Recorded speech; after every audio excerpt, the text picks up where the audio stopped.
if you're reconstructing homes, then it needs to be about the things that go above and beyond that you are lacking in.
We initially started, we had a transitions artist in residence, a local artist, actually is internationally known, Khaldun Benshek, who had been getting his MFA at the University of South Carolina.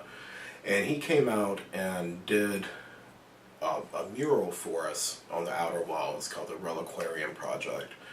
And so through working with that and working with him, we started talking about the kind of need of bringing the arts into our recovery program, and to provide not only entertainment and just something literally for people to do, but also kind of provide that the structure and the therapy aspect of what art can provide for people.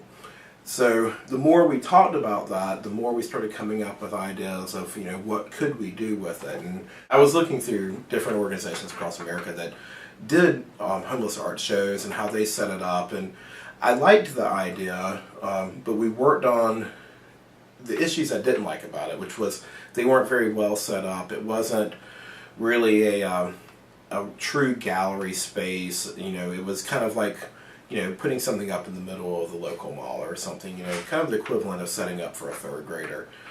So we decided that we would go towards this. It wasn't going to be a fundraiser for us yet. It was just going to be a show of the work itself. And we decided that we were going to make it something that was very professional. And that when the artists walked in, they were no longer clients of Transitions. They were artists, and we were going to treat them like artists. And we came up with the idea that Transitions itself would be kind of a gallery owner or the representative, and we would have a contract with the clients so that when the artwork sold, it would be split. The representative owner gets some, and the artists themselves get some, like all galleries work. And it was amazing. We did it in a very short period of time. We actually had 5 weeks that we did it in. We've done a little better this year. We stretched it out to 16 weeks to prep time before it. We did it at a local art gallery here called the Taps Art Center. They were very receptive to it. They actually allowed us to take down the exhibit that was hanging for that month and put up our artist work in the main gallery area. We had about 225 people, I believe, show up to the event, and it was a ball. It was, all of us, employees, the visitors themselves, and then the artists just really enjoyed themselves. It was very empowering. It was a wonderful night. Memory serves as a way for us to have cognition in the world, I guess to say, like how we perceive the world, because based on things that happen to us, we take those experiences and we apply them to new situations. Every memory that you experience for yourself, or every memory that you hear from someone else as they share it, each action that you take becomes different based on that, whether you realize it fully or not. You're going to think about something differently at some point in your life because of what's happened in the past, or what's happened in the past of other people around you. So do you guys think that that's a way that Kelly is transforming the experiences into the visual narratives by making it applicable to everyone, making it where everyone can see their own perspective through his artwork? Yeah, definitely, because he shoots things as if you're almost one of the people and a part of that. The reconstructing home piece was, we were thinking of an idea that would allow us to kind of sell the show itself on multiple levels. And so what we did is we gathered materials from a house that had been recently demolished in the downtown Columbia area, and we used those materials to actually create the artwork. And so the drywall from the house became the canvases that we painted on, the wainscoting and the floorboarding pieces became what we framed the pieces in.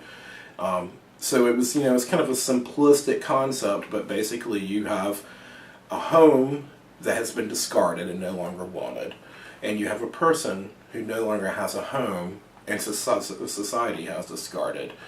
Coming together, bringing these two pieces together to create an expression of who and what this person is, what their dreams are, what's made them, and their hopes for the future. Again, Dr. Uta had approached me in January about doing more projects together. I had met Dr. Uta the year prior.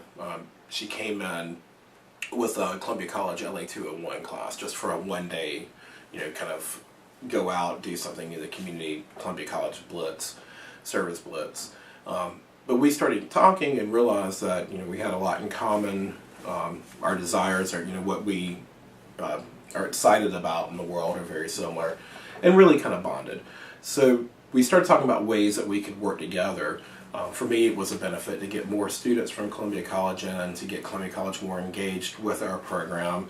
We're very excited about Columbia College because these are the future leaders of our area, and there's a lot of emphasis that's put on social learning and social justice pieces, so it was a good fit. So when I started talking to her about the art class and the art fundraiser and reconstructing home, she came back to me and was talking about this class that she's kind of putting together, which is ended up being the 361 class, and how she was going to use the Art 21 program to show different ideas, and to start talking about these different social justice issues, and was wondering if we could work transitions into that. So it literally just kind of became a natural transition. It was a natural fit that came together because all the pieces just kept falling into place. It's really cool because I had watched Art 21 myself and was really impressed by the different seasons that I had seen. And then to see her teaching around it, she's a brilliant woman and really knows her stuff. And I've learned so much from just listening to her and reading what she has to write about the different artists. But then to see that information filter down through her students and then to the client artist here. And so it's even bringing a broader piece and a more enlightening piece to them, and really kind of showing them that art is more than just something you do. Art is concepts. Art is it's out there. It's something that people really do think about and treasure and respect.